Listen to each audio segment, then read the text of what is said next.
You know, the question of how the hell you make time for everything has plagued philosophers and productivity gurus since the dawn of time. And in this video, I want to present one way to answer that question.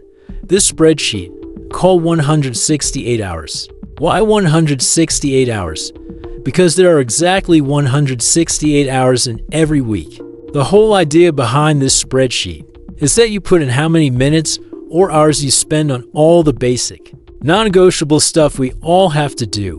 The spreadsheet then automatically calculates how many of your 168 hours per week are going towards sleep, work, food, chores, childcare, whatever it is. If you want to download this spreadsheet, it's completely free, and there's a link below this video. But basically, in this video, using this spreadsheet and my own personal experience, I'm going to try to sincerely answer the question, how do we actually make time for everything? We're going to broadly split this video into two parts. In the first part, I'm going to walk you through data from the American Time Use Survey, which, I believe, is the world's largest data set of real information on how the average person, or rather the average American, spends their time. We'll fill out the spreadsheet based on that, and we'll get a sense of how the statistically average person spends their time, and how they manage to make time for everything. Then, in the second half of the video, I'll share my own tips on how I manage to make time for certain things. If you're not familiar with my story, I started a business while I was in medical school at Cambridge University, and then I grew my YouTube channel to 1 million subscribers while working full-time as a doctor in the UK. So, if you're interested in exactly how that juggling act happened, I'll show you exactly what the deal was, and hopefully, by the end of this video, you'll realize it's not as impressive as it sounds, especially once we look at the spreadsheet. Alright, so let's start by filling out the spreadsheet using some rough average data that I had checked, and Claude helped me research and collect.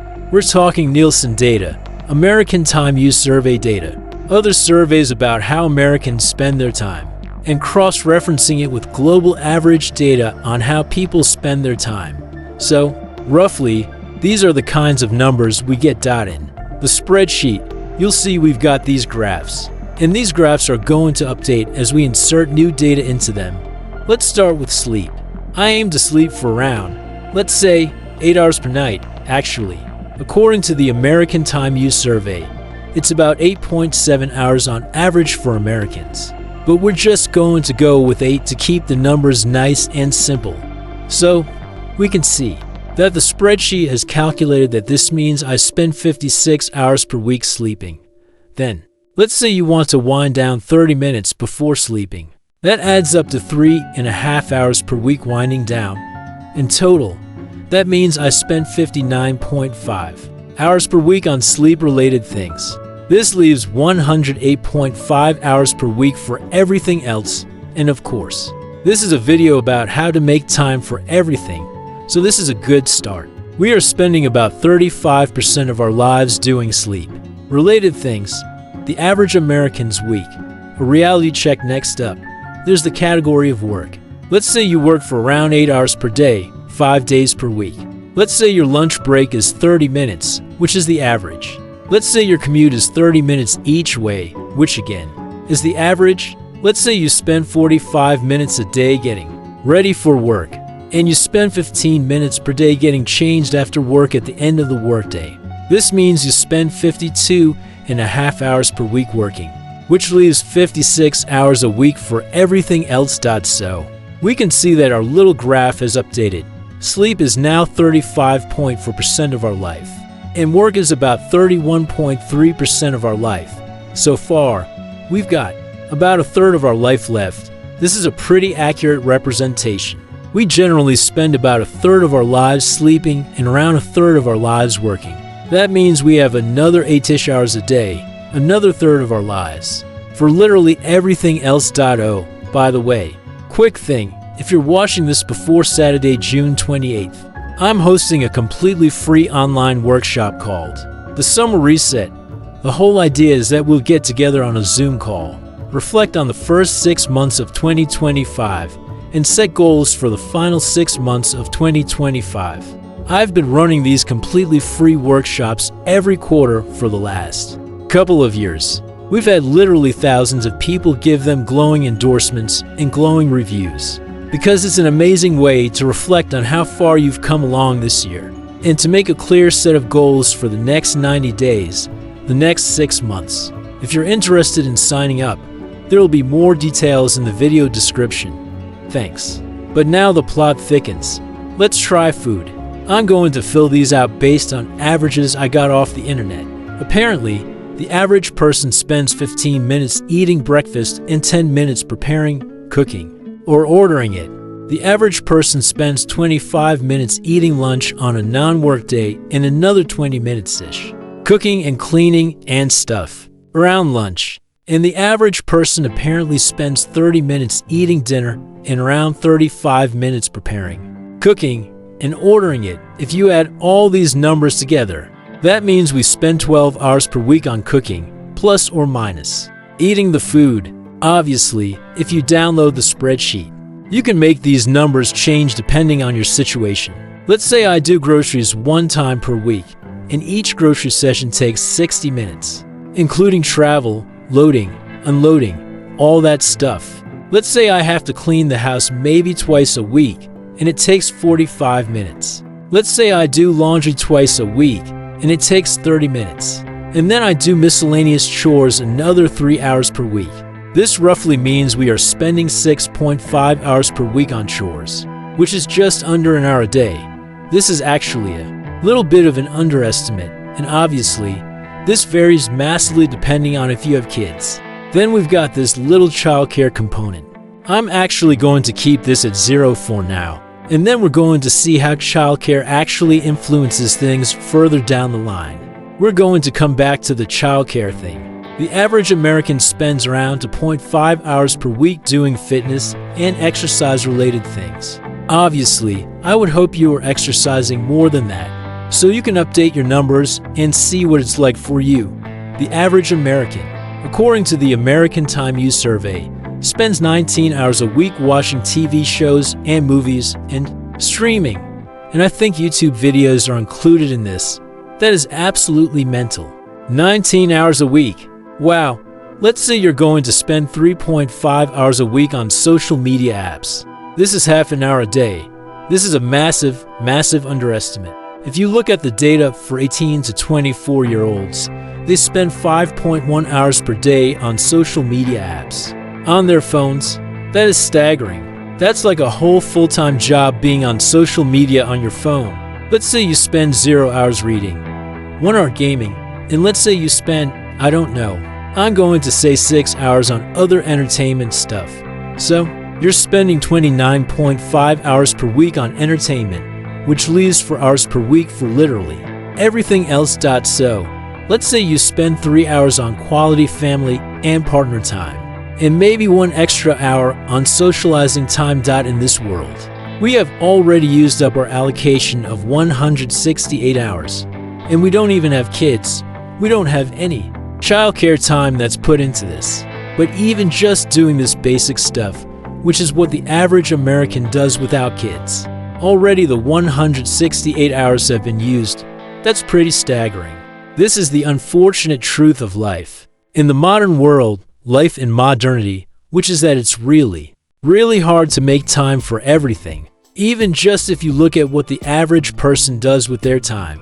The average person is not starting a business or doing side hustles, or spending loads of time on hobbies. Even just having a vague sense of what an average person does already means the 168 hours in the week are literally used up, so there's no time for anything else. And if you are enjoying the video so far, then you will absolutely love to check out this video's sponsor, which is Brilliant. Brilliant is a beautiful, interactive learning app that helps you build knowledge in math and science, programming, data, and even AI. And you learn all these skills through active problem solving rather than just passively watching stuff. It's designed to make learning feel like a game that you want to keep playing, which is honestly such a refreshing change from the usual lecture style content out there, including the stuff that I have on my YouTube channel. Admittedly. Now, one thing I've been absolutely loving recently is their courses on data analysis, where they show you how to parse and visualize massive data sets in a really intuitive way, so that you can actually draw useful insights rather than just drowning in numbers. At the moment, my team and I are building various different apps, and a crucial part of that has been figuring out how to deal with all of the data we are ingesting with the apps so that we can work out what steps to take next. And so, having a strong grasp of data analysis has been really important. They've also got fantastic courses on AI. So if you're interested in learning kind of a first principles based approach to how large language models like chat and stuff actually work, then you'll get a lot of value out of Brilliant's interactive courses on AI. When life gets complicated, the impact of children now. If we add childcare into this, let's say it's, on average, 2 hours a day of active childcare. Obviously, this varies massively depending on how old the kids are and all that stuff. But these seem to be roughly average numbers. And then, on top of that, each week you spend, let's say, another 2 hours on admin and logistics related to the kids. And let's say another 2 hours on miscellaneous kid-themed stuff. Obviously, feel free to download this spreadsheet and change it for yourself if you do have the childcare situation. But we can see that now childcare takes at least 18 hours a week, and we are overdrawn. We have negative 18 hours free for all the things in the spreadsheet. We've got this view that shows how you are spending your 168 hours a week at the moment. But then we also have an ideal week, which is how would you ideally like to spend your 168 hours. And once you put in all the stuff for the ideal week, it will calculate the difference between your ideal week and your current week. And so hopefully, that will give you a little bit of a sense of where are the tweaks you can make to your time. Let's say you don't have kids. We'll get rid of all the childcare stuff. And let's say you're actually not watching any TV at all, but you are doing the average 18 to 24-year-old thing, and you are spending 5.1 hours a day on social media. So 5.1 asterisk 7 is 35.7 hours. So let's say you're spending 35.7 hours a week on social media apps. You can look at your own screen time and you can see how that number vibes with you. Again, we are overdrawn. That's negative 13 hours left in the week. So, if you are doing anything like what the average person does, there are physically not enough hours in the week. This is, I think, a liberating insight. I speak to a lot of people who want to make time for all this stuff and are finding it really hard. If you are finding it really hard to make time to learn the guitar, or learn piano, or learn that language, or take dating seriously, or start a business, or build a YouTube channel, or post on LinkedIn, or write a book, the stuff that people want to do on the side that they come to me about, it's really, really hard to make time to do this stuff. Because as we can see, based on the 168 hours that we have, a third of our life is spent sleeping. A third of our life is spent working. In those other 8 hours, you've got to do the chores. The food, you've got to cook the food. You've got to prepare the food. You've got to buy the food. In those extra 8 hours, you've got to make time for fitness because you want to have a healthy, balanced life. You've got to make time for relationships. Obviously, you've got to entertain yourself. And then if you have kids on top of that, there are physically not enough hours in the week. So, that's key message number 1 from the video. If you are finding it hard to do all the things, don't worry about it. There are physically not enough hours in the week. The other thing is that, there's not much we can do about the fact that there are only 168 hours in the week. There's this whole shtick that you sometimes hear on the internet of we all have the same 24/7 168 hours. Beyonce has the same 168 hours as you do. Elon Musk has the same 168 hours as I do. But what is obviously true is that Beyonce and Elon Musk and people, everyone is different in terms of how those 168 hours are allocated between the things that they have to do and the things that they want to do. If you're a single parent with 2 kids working 2 jobs, your allocation of 168 hours is going to look very different. So, If we are trying to sincerely answer the question of how do you make time for everything, I think we've got to start here. We've got to start with these 168 hours. We've got to figure out, firstly, where they are going, and then we've got to figure out, okay, cool, what tweaks can we make? What are the things we would like to be more efficient in? What are the things we'd like to sacrifice in order to make time for the stuff that we actually want to do? My personal time management strategy, efficiency, sacrifice, and double dipping now for me. I had this realization back in 2012 when I got into my first year of medical school at Cambridge University. That was when I realized that there physically were not enough hours in the day to do all the things that I wanted to do. Because I wanted to do well in my studies, I wanted to sleep 8 hours a night. Because like brain development and learning happens when you're sleeping, I wanted to socialize and spend time with friends and stuff because I was at university. I wanted to do some sports because I was at university and there were all these different clubs and societies. At the time, I was spending maybe 15 hours a week watching random TV shows like Grey's Anatomy and The Vampire Diaries and what was it? I don't remember, like 2012 back in the day. I also wanted to try and get into a relationship because I was like, oh, I'm surrounded by all of these, smart, attractive girls and stuff. And alongside that, I wanted to try and start a business to make some money on the side so that I could pay off my student loans quicker and have to worry a little bit less about the bills. I wanted to do all those things, and I realized very quickly that there just physically weren't enough hours in the day. And that was around the time where I started getting into the productivity literature. I started researching all the things on how to be more productive, how to be more efficient.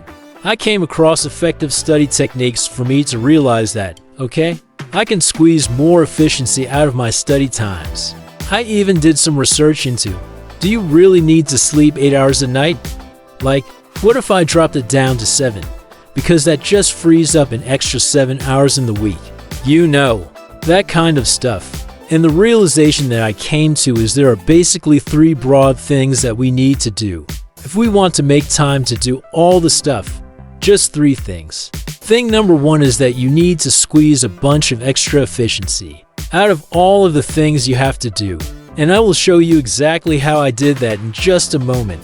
Thing number 2 is that you have to strategically sacrifice a bunch of different things so that you can make time for other stuff. And again, I will show you what I strategically sacrificed. And thing number 3 is that it is possible to double dip on some of these 168 hours. And so, to try and make this as broadly accessible as possible, I'm going to rewind back to about 2018 when I first started working full-time as a doctor. So I had a full-time job at the time, and I want to show you what I did to my 168 hours to make time to grow my YouTube channel and the business on the side. Around that time, I was ending up sleeping 7 hours per night and maybe winding down just 15 minutes before sleeping. So one thing that I did not want to sacrifice was sleep. So I was still sleeping around 8 hours per night, but I tried to sort of make my wind down time a little bit more efficient. And so, through researching sleep hygiene and stuff, I realized, I think on average it takes someone about 14 minutes to fall asleep. And I sort of roughly hit around that. So, I was winding down 15 minutes before sleeping. I was working an average of 8 hours a day. This would change massively depending on the week, if I was on call versus if I wasn't on call. But let's just say the average was 8 hours per day, excluding lunch, 5 days a week. Lunch break was around 30 minutes. The commute actually for one of those years was 60 minutes each way. I spent about 10 minutes getting ready for work and about 5 minutes getting changed after work.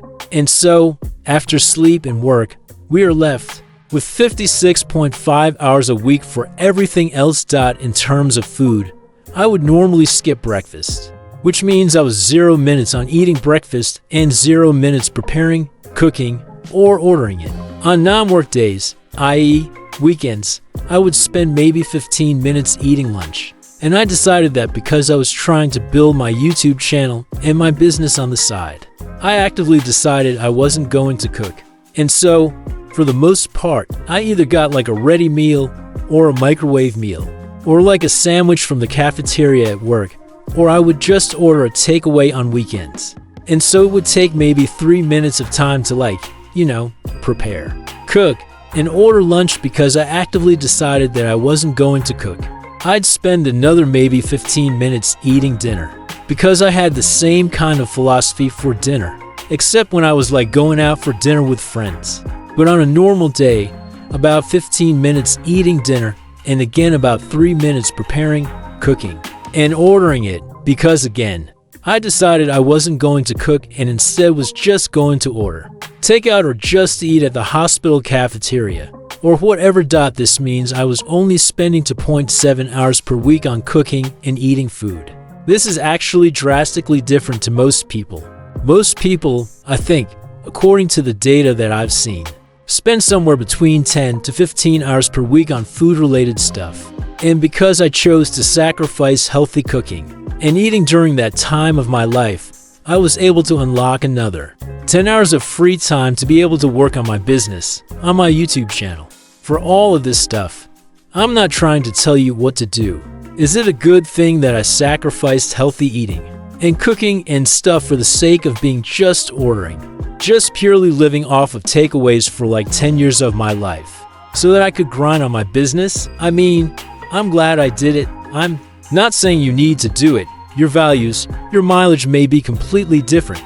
Like, sometimes when people found out that I was living off takeaways, they would be like, holy, I can't believe they would, imagine your arteries and stuff.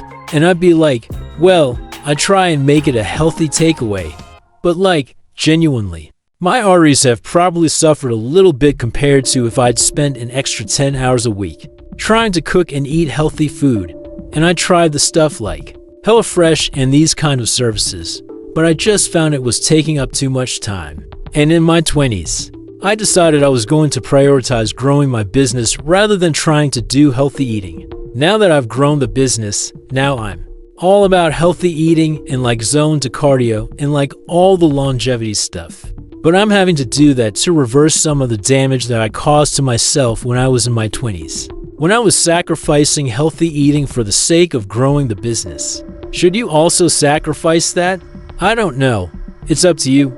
I'm not trying to tell you what to do. I'm just trying to show what worked for me at the time so that if you're at this point in the video, you can decide what kind of sacrifices you would like to make. In terms of chores, because I was living off takeaways, I basically never did the groceries. If you'd asked me what's the price of a pint of milk, I would not have known because I almost never set foot inside a grocery store, unless I was picking up a ready meal from the way to and from work for lunch or dinner. So again, lots of time saved on groceries. Is that a good thing? I'm not saying it is. But this is what my life was like. I cleaned the house maybe once a week, and I would say it took me about 10 minutes. A couple of months into my job as a doctor, I also decided that like the house was getting in too much of a state of squalor. And so we got a cleaner to come in every other week for like 2 hours. And so, being able to outsource cleaning sort of cut down a lot of this time. I did laundry about once a week. Each session took maybe 15 minutes to sort of stick the stuff in the dishwasher, and then like dry it up afterwards. And in terms of miscellaneous chores, I think maybe 1 hour per week just in total for like just putting stuff away and taking out the trash and like dealing with the recycling and all of the stuff. So 1.4 hours per week on chores. Again, this compares to the average household in the US. It's about 10 times lower. The average household in the US spends like 15 hours a week on chores. I was spending, as a single dude in my 20s working a full-time job with no kids, about 1.5 hours a week on chores, which was freeing up a lot of time for everything else. Childcare was irrelevant because I did not have kids at the time.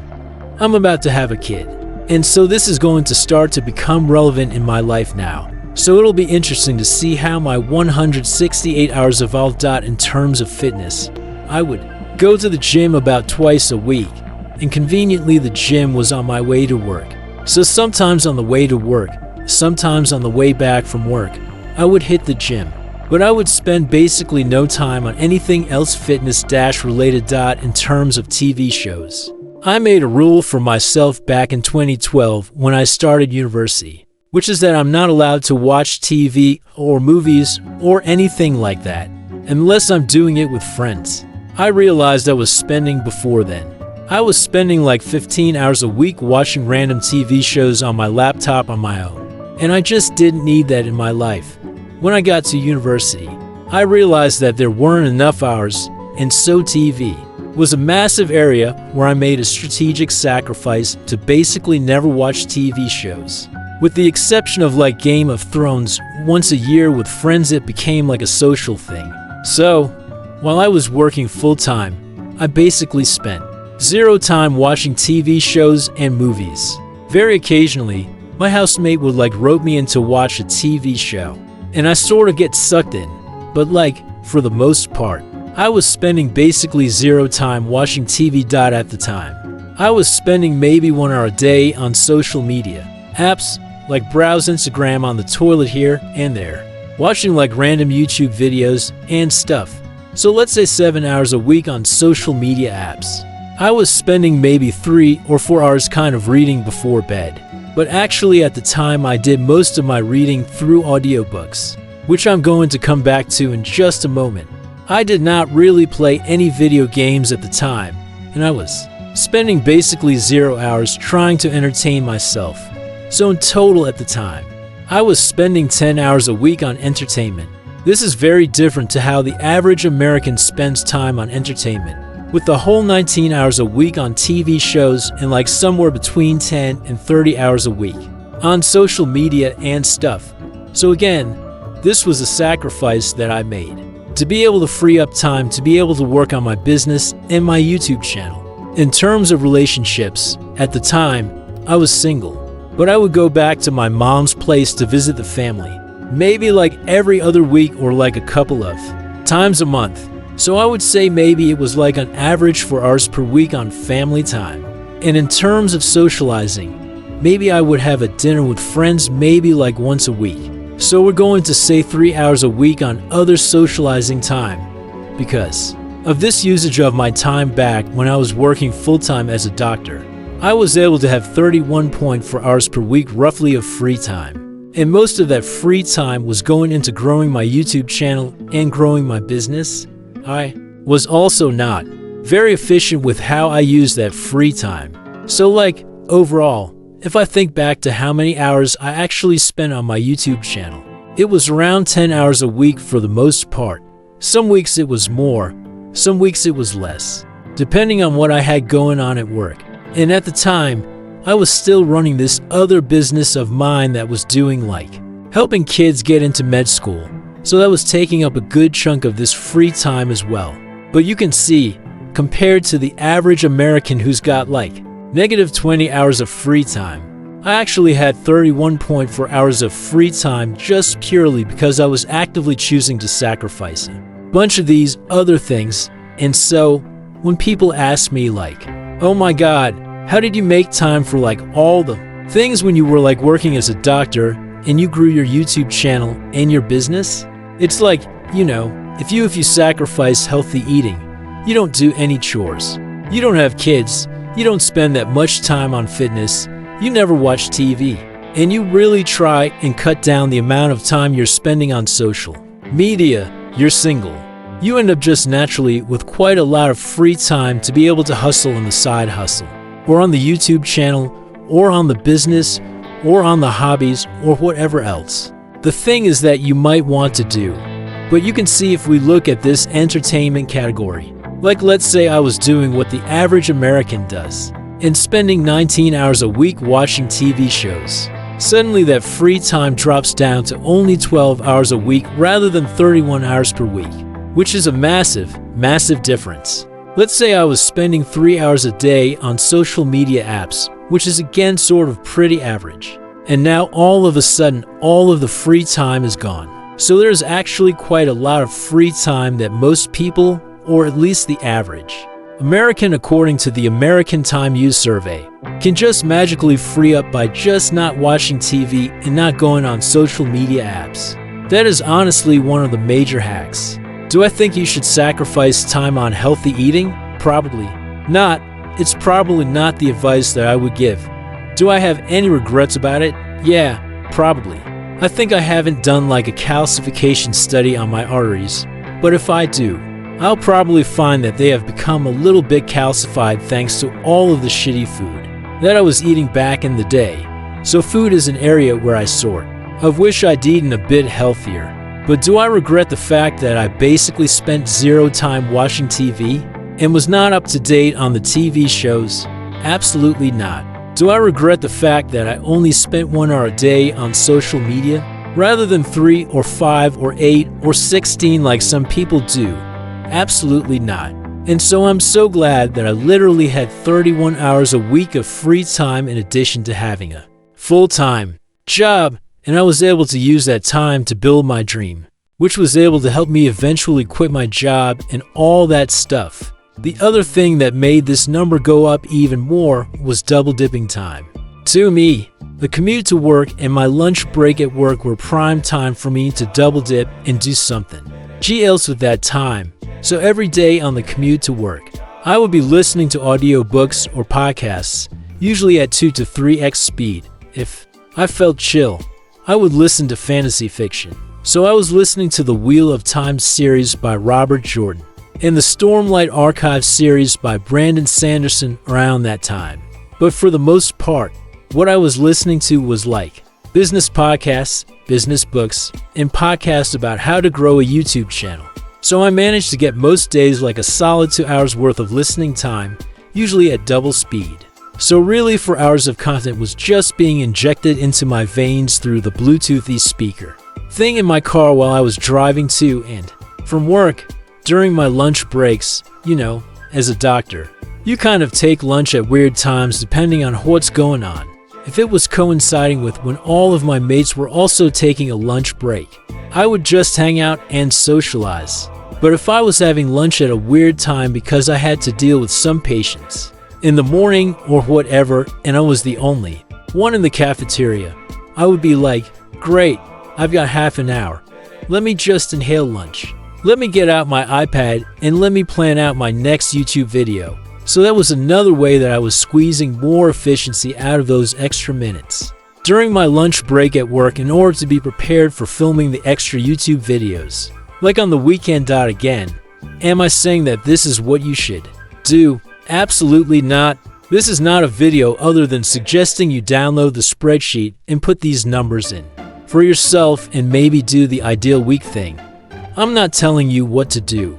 I'm just like, I've gotten the question so often of like, oh my God, how did you have the time while you had a job?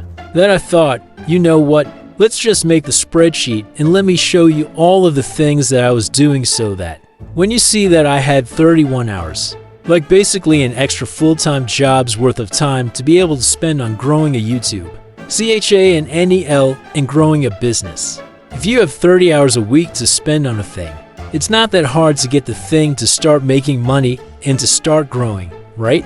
But if you have 0 hours of free time a week, that makes a huge difference. If you only have 4 hours a week of time to spend on something rather than 34 hours a week, that makes a massive difference to what you're actually able to do with your time. So when people are like, oh my God, I live so productive and all this stuff, it's like, honestly, this is not that productive. This is just choosing to sacrifice certain things, which means you end up having way more free time than someone else who's made different choices or has had different obligations. For example, in that situation, let's say I was doing all of these things, but let's say I also had kids and I was spending maybe, 3 hours of quality time with the kids on the weekdays and the weekends. Maybe I was having to ferry the kids to and from like social activities and stuff. Maybe that was taking 2 hours. Maybe I was having to do some like doctor's appointments and school shenanigans, and that was taking another 2 hours. All of a sudden, my 31 hours a week drops down to 6 hours a week because now 25 hours a week is devoted to childcare. And I think this is something that a lot of these like productivity type videos often don't talk about. They're often, for the most part, productivity videos are created by people who don't have kids. And now that I'm literally about to have a child and I've been reading the books about it and stuff, I'm realizing just how much effort goes into childcare. And now that I'm like looking at, friends of mine who are parents, I'm like, holy, that's a lot of time that goes into childcare.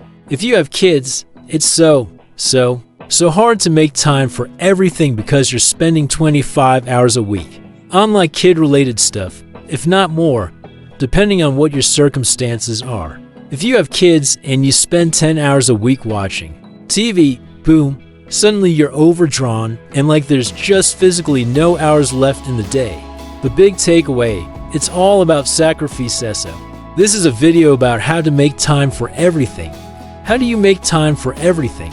Well, you basically recognize that you have 168 hours to play with every week. And you look at where you're currently spending that time by either doing like an official time audit and like tracking all your time or just like roughly guesstimating how much time you're spending on all these different things. But in many ways, being able to do stuff is really just about what do you want to sacrifice. It just comes down to sacrifices, right? There are physically not enough hours in the day to do everything. There are physically not enough hours a day to have, just having a healthy, balanced life takes up 168 hours of the week. Just that. So if you want to do something on top of that, if you want to like start a business while you have a full-time job, if you want to start a side hustle while you have a full-time job, if you want to get really good at art while you have a full-time job, holy moly, like good luck, because something's got to give. Something has to be sacrificed in order for you to make time for the things you really want to do. And so, if there's really just one message I would like to leave you with, it is that don't feel bad if you are struggling to make time for everything. Because, as we've seen, there are just physically not enough hours in the week available to do all the things you want to do. And so, once you realize that, you can just decide what are the things you would like to sacrifice. Would you like to sacrifice healthy eating? I wouldn't recommend it. Would you like to sacrifice entertainment? You could probably do that. Would you like to stop watching TV? You could probably do that. Would you like to stop scrolling on social media? You could probably do that. Would you like to spend less time with your kids or your spouse? Probably not. That's probably a poor place to sacrifice. Would you like to spend less time sleeping? Probably not. It's probably a bad place to sacrifice. Do you want to like go part-time at work? Well, if you can afford to go part-time at work, that massively frees up a load of time. Do you want to quit your job to do the thing? Well, again, if you have enough savings and the money problem is taken care of course you can totally quit your job and massively free up like 60 hours a week of extra time. It's just a case of where do you want to make the sacrifices equally. You might decide you don't want to make any sacrifices. I have friends who are spending 24 hours a week watching TV and 24 hours a week on social media, and they don't want to do anything else. They're like, well, what else is there to do? They have no aspiration to start their own business. They don't want to do their own thing. They don't want to be financially free. They don't really care about having autonomy over their time. They just want to go to a job, a 9-to-5 that pays well enough that's not painful to go to. And then they just want to come home and watch TV and play video games and stuff. And again, fantastic. That's totally fine if that is what you want. You can choose exactly how you like to spend your 168 hours. But if you're the sort of person who watches this channel, and you like to make time for more things than just that, then it's worth downloading the spreadsheet and seeing where your time is going and where you would like it to go. And at the point where you have freed up some amount of time to be able to work towards a goal, you might want to check out this video over here, which is my evidence-based, actionable strategies for how to be more effective and efficient and route to achieving specific goals, whatever that goal is. Thank you so much for watching.